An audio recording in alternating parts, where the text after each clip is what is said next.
नमस्कार। आज हमारे पास एक बहुत ही महत्वपूर्ण ट्रेनिंग दस्तावेज है। इसका विषय है कार्यस्थल पर हाउसकीपिंग और 5S सिद्धांत। आज हम इसी पर थोड़ी गहराई से बात करेंगे, समझने की कोशिश करेंगे कि ये तरीके सिर्फ साफ सफाई से कैसे बढ़कर हैं, मतलब ये सुरक्षा कैसे बढ़ाते हैं, काम को ज्यादा कुशल कैसे बनाते हैं और एक बेहतर माहौल कैसे तैयार करते हैं। चलिए इसी में उतरते हैं। बिल्कुल सही कहा। ये ट्रेनिंग दस्तावेज हमें यही याद दिलाता है कि देखिए, अच्छी हाउसकीपिंग क्यों इतनी ज़रूरी है। मतलब काम की जगह को साफ रखना, व्यवस्थित रखना और हाँ, सुरक्षित रखना, ये बुनियाद है। इससे न सिर्फ दुर्घटनाएं रुकती हैं, बल्कि कर्मचारियों का मनोबल भी बढ़ता है। हाँ, और नियमों का पालन भी सुनिश्चित होता है ना। बिल्कुल, और कंपनी की इमेज के लिए भी अच्छा है। अच्छा, इस दस्तावेज में कुछ आम समस्याओं का भी जिक्र है जिनसे हम सब शायद रोज जूझते हैं, जैसे इस्तेमाल के बाद औजारों का अपनी जगह पर वापस न जाना, हाँ, या फिर फर्श पर तेल या पानी गिरा होना, रास्ते ब्लॉक होना, मतलब आने जाने में दिक्कत। और वो काम करने की जगह पर चीजों का फैला रहना, अव्यवस्था। हाँ, ये छोटी बातें लगती हैं, पर इनका असर काफी बड़ा हो सकता है। और यहीं पर 5S की अवधारणा आती है। हाँ, 5S ये कार्यस्थल को व्यवस्थित करने का एक जापानी तरीका है। हाँ, तरीका तो जापानी है, पर अब तो दुनिया भर में इस्तेमाल होता है। बिल्कुल, और ये सिर्फ चीजों को सजाने के बारे में नहीं है।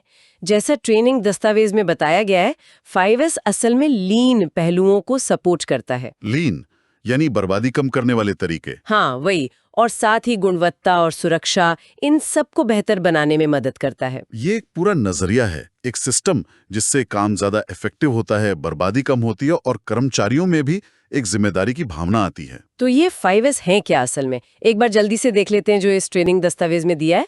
पहला है सॉर्ट, यानी सेरी, छटाई करना।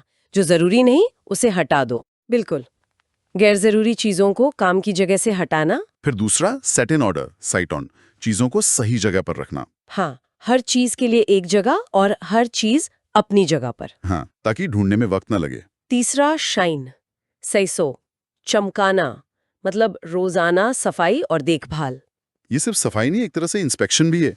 सफाई करते हुए पता चल जाता है कि कहीं कोई गड़बड़ तो नहीं। सही बात है। चौथा है स्टैंडर्डाइज, सेइकेत्सु, मानकीकरण। मतलब पहले जो 3S के हैं, sort, set in order, shine, उनको बनाए रखने के लिए नियम, प्रक्रियाएं बनाना। ताकि सब एक ही तरीके से काम करें। बिल्कुल, और आखिरी पांचवा है सस्टेन, शित्सुके।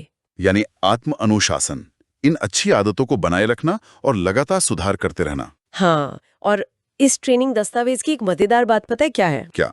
इसमें ना इन 5S को समझाने के लिए शरीर के उदाहरण दिए गए हैं। अच्छा। कैसे? जैसे सॉर्ट के लिए समझाया है कि श्वसन प्रणाली कैसे ऑक्सीजन लेती है और फालतू गैसें बाहर निकालती है। वाह। सिट इन ऑर्डर के लिए कि शरीर में हर अंग की अपनी तय जगह है। शाइन के लिए रोज नहाना। स्टैंडर्डाइज के लिए कि इंसानों के शरीर की मूल बनावट एक जैसी होती है। और सस्टेन उसके लिए कि शरीर की सारी प्रक्रियाएं लगातार बिना रुके चलती रहती हैं, अनुशासन में। ये तो कमाल के उदाहरण है।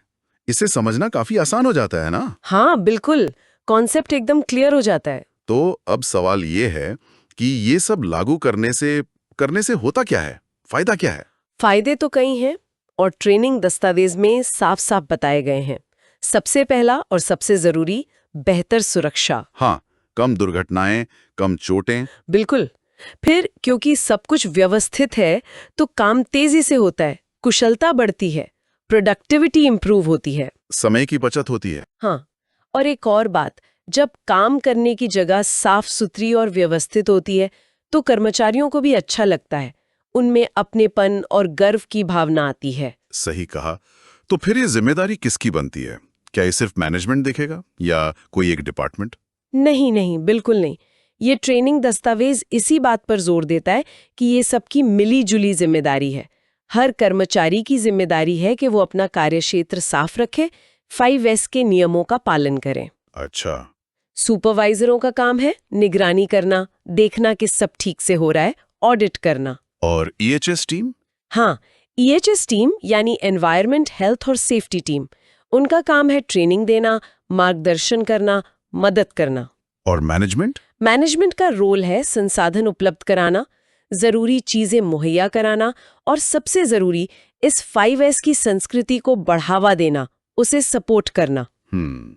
और वो 5वां S, सस्टेन यानी अनुशासन, वो शायद सबसे अहम है, उसे बनाए रखना। हाँ, देखिए अक्सर यही होता है।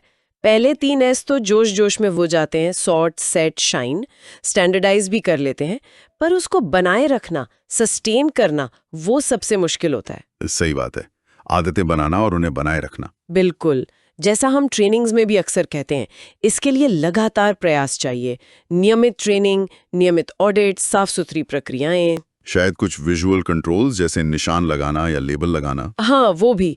और सबसे ऊपर मैनेजमेंट की प्रतिबद्धता, उनका पूरा साथ। ये एक लगातार चलने वाली प्रक्रिया है, एक दिन का काम नहीं। तो अगर हम इस पूरे ट्रेनिंग दस्तावेज का सार निकालें, तो कुल मिलाकर बात यह है कि हाउसकीपिंग और 5S सिर्फ कुछ नियम नहीं है, ये एक सोच है, एक संस्कृति बनाने का तरीका है। हाँ, जिससे काम की जगह सुरक्षित बनती है, कुशल बनती है और सकारात्मक भी। और इसमें सबकी भागीदारी, सबका योगदान बहुत जरूरी है। बिल्कुल सही। और जाते जाते एक सवाल सबके लिए छोड़ जाते हैं। हाँ। जरा सोचिए, अगर इस ट्रेनिंग दस्तावेज के जो सिद्धांत हैं, फालतू चीजें हटाना, जरूरी चीजें व्यवस्थित रखना, नियमितता, अनुशासन, अगर इन्हें हम सिर्फ अपने काम की जगह तक ही सीमित ना रखें, बल्कि अपनी रोजमर्रा की जिंदगी में भी उतारें, तो उसका क्या असर हो सकता है? ये वाकई सोचने वाली बात है। इसका असर तो काफी गहरा हो सकता है। बिल्कुल। तो इस विचार के साथ आज के लिए बस इतना ही। हाँ, अगली बार फिर मिलेंगे एक नए विषय के साथ। धन्यवाद। धन्यवाद। नमस्कार।